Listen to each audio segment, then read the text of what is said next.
একজন মুসলমান আছেন দেশে যে ব্যবসা করার আগে একজন আলেমের কাছে যায় বলে যে ব্যবসার ক্ষেত্রে আল্লাহর নির্দেশগুলো কি আছে বলেন, রাসূলের নির্দেশগুলো কি আছে বলেন। উকিলের কাছে ঠিকই যায় দেশে প্রচলিত আইনে কি আছে না আছে, কিভাবে করলে ধরা খাবে কিভাবে করলে ধরা খাবে না, এসব ফাঁকফোকর জানার চেষ্টা টিভি করে কি করে না। কিন্তু আল্লাহর কি নির্দেশ আছে নিষেধ আছে সেগুলোর জানার চেষ্টা নাই। এ হলো অর্ধেক মুসলমান। মসজিদে মুসলমান, মসজিদের বাইরে আর মুসলমান থাকে না। আমার কথা কি বুঝাতে পারছি? এই জন্য আল্লাহ বলেছেন, ও ইমানদারেরা পরিপূর্ণভাবে মুসলমান হও, আদা মুসলমান হয়ে লাভ হবে না। ইসলামের যে মূল 5টা কাজ আছে সেগুলো আমাদের মধ্যে থাকতে হবে। 1 নম্বর বলেছি, আল্লাহ ছাড়া সত্যিকারের কোনো মাবুদ নাই, এই তাওহীদে বিশ্বাস করতে হবে এবং মুহাম্মদ সাল্লাল্লাহু আলাইহি ওয়াসাল্লাম আল্লাহর রাসূল, এই কথার মুখে কি দিতে হবে? সাক্ষ্য দিতে হবে। 1 2 নম্বর, ইসলামের পিলার 5টা মূল কাজ। পিলার ছাড়া কোনো ঘরবাড়ি হয় ভাই? কথা বলেন, পিলার ছাড়া ঘরবাড়ি হয়? পিলার যদি পাকা না হয় বাঁশের হবে, কিন্তু ওইটাও একটা পিলার। বাঁশের পিলারও একটা পিলার, কিন্তু কোনো পিলার ছাড়া, হোক সেটা বাঁশের হোক সেটা পাকা, কোনো পিলার ছাড়া কোনো স্থাপনা কোনো ভবন হতে পারে না। এই জন্য ইসলামের মূল পিলার হলো 5টা। এই 5টা পিলার যদি কারোর মধ্যে না থাকে তাহলে সে নিজেকে মুসলমান বলতে পারে না। একটা পিলারের কথা বললাম, লা ইলাহা ইল্লাল্লাহ মুহাম্মাদুর রাসূলুল্লাহ, এটার অর্থ বুঝে সেটাকে বিশ্বাস করে সাক্ষ্য দেওয়া মুখে, এটা একটা পিলার। 2 নম্বর পিলার কি? ইসলামের দ্বিতীয় পিলার কি? দ্বিতীয় রকম হলো 5 ওয়াক্ত নামাজ। ঈমান এর কথা মুখে স্বীকার করার পর, সাক্ষ্য দেওয়ার পর আপনার মধ্যে দ্বিতীয় পিলার আনতে হবে, সেটা হলো 5 ওয়াক্ত নামাজ।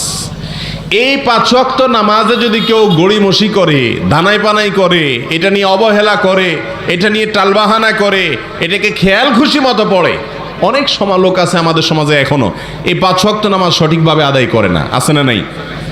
কিন্তু নিজেকে দাবি করে সে কি মুসলমান।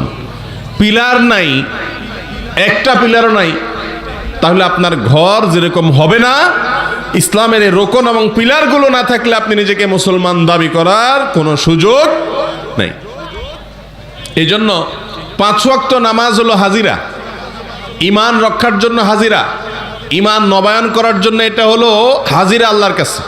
আপনি যদি পুরুষ হয়ে থাকেন 5 ওয়াক্ত নামাজ 5 বার মসজিদে গিয়ে আদায় করতে হবে। যদি আপনি ইচ্ছাকৃতভাবে নামাজ না পড়ে শুয়ে থাকেন, বসে থাকেন, অন্য কাজে লেগে থাকেন, তাহলে সেক্ষেত্রে আপনি নিজেকে মুসলমান মনে করতে পারেন। খলিফাতুল মুসলিমিন ওমর ফারুক রাদিয়াল্লাহু তাআলা আনহু বলেছেন, লা হাজ্জা ফিল ইসলামি লিমান তারাকাস সালাহ, যে ব্যক্তি নামাজ ত্যাগ করে, যে ব্যক্তি নামাজ পড়ে না, ইচ্ছাকৃতভাবে নামাজ অবহেলা করে ছেড়ে দেয়, কাজে কামে আছে নামাজ পড়ে না, গাড়িতে যাচ্ছে শুয়ে আছে, নামাজের সময় হয়েছে তার নামাজের খবর নাই, এই ব্যক্তির ইসলামে কোনো অংশ নাই, কোনো হিস্সা নাই, সে নিজেকে মুসলমান দাবি করার নৈতিক অধিকার রাখে না। কথা কি বুঝাতে পারছি? অতএব ভাইরা আমার, ইসলামের রোকনের কথা বলতেছি, কিন্তু মূল খুঁটি, ইসলামের হাজার হাজার কাজ আছে, মেইন খুঁটি 5টার মধ্যে নামাজ কয় নম্বর? 2 নম্বর। অতএব নামাজ এটা কি ঐচ্ছিক ব্যাপার না বাধ্যতামূলক ব্যাপার বলেন তো ভাইরা আমার? যার নামাজ যত সুন্দর হবে, আখিরাতে আল্লাহর কাছে তার অবস্থান তত মজবুত হবে। যার নামাজ যত সুন্দর হবে, আল্লাহর সঙ্গে তার সম্পর্ক তত গাঢ় হবে। নামাজ সুন্দর করার পদ্ধতি কি? পুরুষ ওয়াক্ত হওয়ার সঙ্গে সঙ্গে মসজিদে হাজির হয়ে, আজানের সঙ্গে সঙ্গে মসজিদে হাজির হয়ে জামাতের সাথে দাঁড়িয়ে নামাজ পড়তে হবে। নারীরা বাসা বাড়িতে যেখানে আছেন সেখানে ওয়াক্ত হয়েছে, দেরি না করে বাসার অন্যান্য কাজ কাম সব ফেলে রেখে আগে আল্লাহু আকবার, আল্লাহ বড়, আমার কাজ বড় না আল্লাহ বড়, তো এটা মুখে বললে হবে না তো। মুয়াজ্জিন যখন ডাক দিবে আল্লাহু আকবার, আল্লাহ সবচেয়ে বড়, আপনি যদি তখনও নিজের কাজ করতে থাকেন নাউজুবিল্লাহ, তাহলে কেমন যেন আপনি বলতে চাইছেন না আমার কাজ বড়, ঠিক না ঠিক? এই জন্য আল্লাহু আকবার, আল্লাহ বড়, এটা শোনার পরে আর কোনো কাজ চলতে পারে?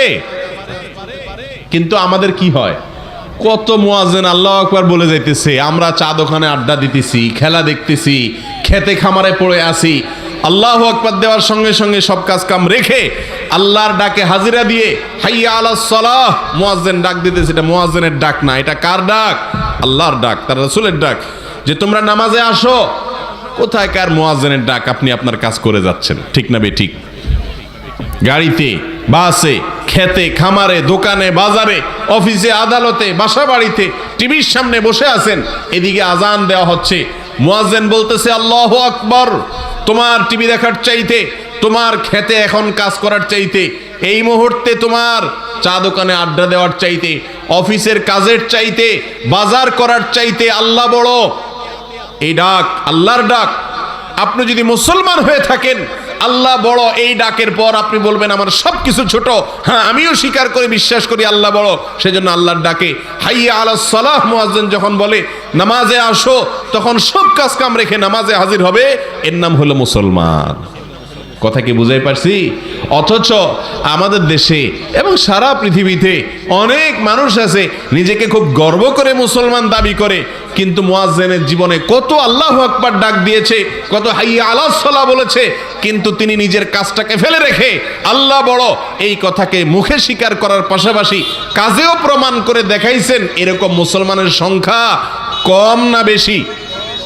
কম। আল্লাহ তাআলা আমাকে, আপনাকে, আমাদের সবাইকে 5 ওয়াক্ত নামাজকে সঠিকভাবে সময় মতো জামাতের সাথে সুন্দরভাবে আদায় করার তৌফিক দান করুন, বলুন আমিন। ভাইরা আমার, আল্লাহর নবী দোয়া করতেন, রব্বি জাআলনি মুকিমাস সালাহ ওয়া মিন যুররিয়্যাতি রব্বানা ওয়া তাকাব্বাল দুআ।